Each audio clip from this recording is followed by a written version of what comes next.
warahmatullahi wabarakatuh. Hamdan bila goyah, syukran bila nihayah. Alhamdulillahilladzi ja'alal qalama lil kitabah wal kitabah lil qiraah wal qiraah lil ma'rifah wal ma'rifah lil ibadah lillahi ta'ala. Pertama-tama marilah kita panjatkan puja dan puji syukur kehadirat the King of the King, the Lord of the world, the creator of everything in this universe is Allah subhanahu wa ta'ala. Seluas langit bumi, sebesar penjuru galaksi, dan sedalam lautan yang tak bertepi. Nikmat Allah yang akbar tidak akan pernah terukur, walau dalam sajak-sajak indah nan aduhai sekali.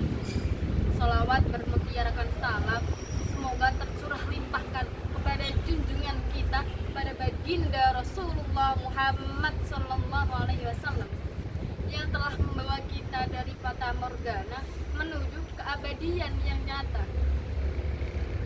Sahabat-sahabat aksi yang dirahmati Allah, berdirinya saya di sini ingin menyampaikan sepatah dua patah kata yang insya Allah akan saya patahkan menjadi beribu-ribu kata, bahkan menjadi berjuta-juta kata, dengan judul membangun generasi muda Islami di zaman serba teknologi.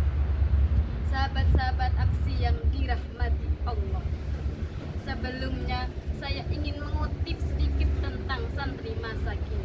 Santri muda-mudi harapan negeri, pintar mengaji, akhlaknya terpuji, syukur-syukur dapat dijadikan menantu oleh Pak Kiai. Masa muda santri dapat dihiasi dengan ibadah yang teratur, pikiran yang terukur, kalau ngomong suka jujur, tidak suka ikut campur, apalagi sampai ngawur. Mari kita perbanyak bersyukur agar tidak insecure. Setuju?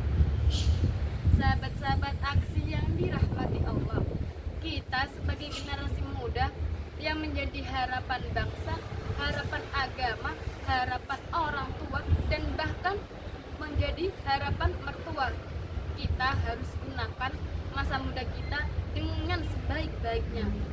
Jangan malah gunakan untuk menyebarkan hal-hal negatif, tapi harus menebarkan hal-hal positif. Betul. Menurut kacamata Islam, pemuda gaul bukanlah pemuda yang berpakaian modis dan stylish, tapi menurut kacamata Islam, pemuda gaul adalah mereka yang mengikuti perkembangan zaman, mengikuti perkembangan teknologi, tapi tidak melanggar syariat-syariat Islam. Sahabat-sahabat aksi yang dirahmati Allah, seiringnya berkembangnya zaman, seiringnya berkembangnya teknologi yang semakin hari semakin menjadi-jadi, kita harus selektif dalam memilih tontonan dan tuntunan. Kita harus bijak dalam menggunakan teknologi, apalagi dengan media sosial. Siapa sih yang tidak tahu media sosial zaman sekarang? Maka dari itu, kita sekarang bisa berlomba dalam online tanpa mereka melihat langsung kita. Itulah bahayanya media sosial. Allah Subhanahu wa ta'ala telah berfirman dalam Al-Quran surat Al-Hujurat ayat 6 yang berbunyi, A'udzubillahi minasyaitonirrajim, Bismillahirrahmanirrahim. Ya ayyuhalladzina amanu in ja'akum fasiqun binaba'in fatabayyanu an tusbihu qauman bijahalatin fatusbihu ala ma fa'altum nadimin.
yuju minten ketiban boto kukune jepat sambat loro cekap sementen atur kawula menawi lepat nyuwun pangapura wallahul muwaffiq ila aqwamit thoriq. Assalamualaikum warahmatullahi